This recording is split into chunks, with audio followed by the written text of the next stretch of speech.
2. 참된 자녀의 도리는 효. 부모를 알았으면 부모 앞에 뭘 해야 됩니까? 효도를 해야 됩니다. 효자가 되어야 해요. 또 부모를 중심 삼고 그 나라에 충신이 되어야 됩니다. 부모가 나라를 거느리고 세계를 거느려 왔기 때문입니다.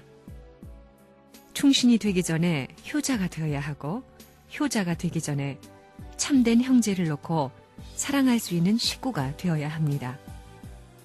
식구는 형제지간에 찬양할 수 있는 권을 내세운 이름입니다. 그렇지 않습니까? 효자가 귀한 것은 변함없는 사랑으로 어릴 때나 장성할 때나 노년시대나 부모를 공경하기 때문입니다. 그런 사람을 효자라고 하는 것입니다. 효자가 되려면 어떻게 되어야 하느냐? 언제나 부모의 마음 방향과 일치되어야 하는 것입니다. 효자의 길을 가는 사람은 부모와 동떨어진 행동을 하는 사람이 아닙니다. 부모가 동으로 가면 동으로 가야 되는 것이고, 부모가 서로 가면 서로 가야 되는 것입니다. 거기에는 이의가 없어야 하는 것입니다. 10번 갔다가 10번 돌아서라 하더라도 또 돌아서서 따라가야 되는 것입니다.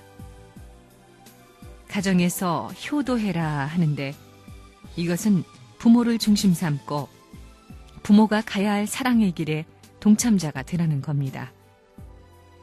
부모의 참된 사랑의 길에는 천륜이 따라갑니다. 부모만 가는 것이 아니라 보이지 않는 종적인 천륜이 여기에 인연되어 함께 가는 것입니다. 때문에 부모와 하나 되라는 것은 종적인 역사와 횡적인 역사의 심정권을 이어서 가라는 것입니다. 이것이 부모 앞에 효도하라는 것입니다. 가정을 중심 삼고 볼 때 부모 앞에 효도하는 것이 아들, 딸로서의 책임이라는 겁니다. 왜 효도해야 되느냐? 효도하는 길은 나라에 대한 충신의 길과 연결된다는 겁니다. 대나무와 같이 연결된다는 겁니다. 충신, 나라에 충성을 하는 사람은 어떻게 해야 되느냐 하면 세계에 대해 성인의 길을 가야 된다는 겁니다. 그것이 한 직선이 되어야 됩니다.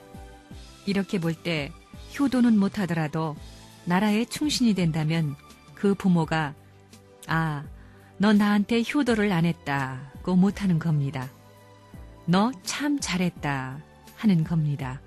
부모를 버리고 집을 떠나서 불효를 했더라도 나라에 충신이 될 때는 어머니 아버지가 죽어서 영계에 갔더라도 야, 너 참 잘했다고 칭찬하는 것입니다.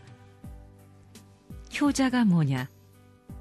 효자는 부모의 슬픔을 대신 책임지기 위해 어려운 자리를 찾아가서 책임을 다함으로써 부모에게 기쁨을 드리는 사람입니다.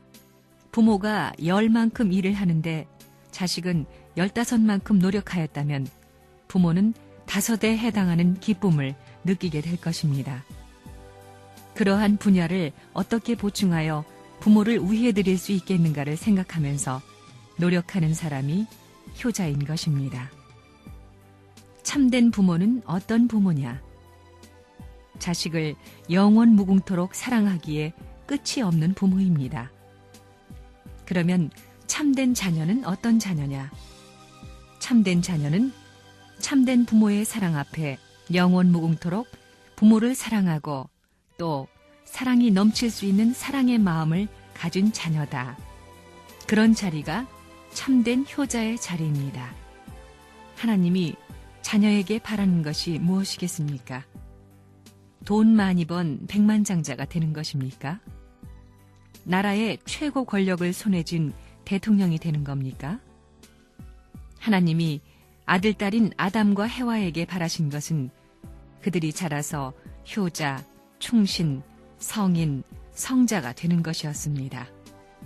그러면 여러분은 하나님께서 바라시는 것과 같이 가정에서 효자가 되겠다는 생각, 나라에서 충신이 되겠다는 생각, 세계에서 성인이 되겠다는 생각, 그리고 하늘 땅 앞에 성자가 되겠다는 생각을 해봤습니까? 역사적으로 볼 때 모든 성인들은 효자가 되고 충신, 성인, 성자가 되라고 가르쳐 왔습니다. 사랑의 전통 속에서 자라난 자녀들이 만일 부모가 이혼을 원한다면 무관심할 수 있겠습니까? 절대로 그럴 수 없습니다. 자녀들은 모두 나는 부모님들의 자녀입니다. 나는 부모님의 결합체입니다. 나를 위해 부모님은 어떠한 타협이라도 해야 하며 나에게 훌륭하신 부모님이 되어주셔야 합니다. 나는 부모님이 필요해요. 라고 주장할 것입니다. 우리는 젊은이들에게 부모란 그들의 자녀들 때문에 이혼할 권리가 없다는 것을 부모들에게 일깨워 주어야 합니다.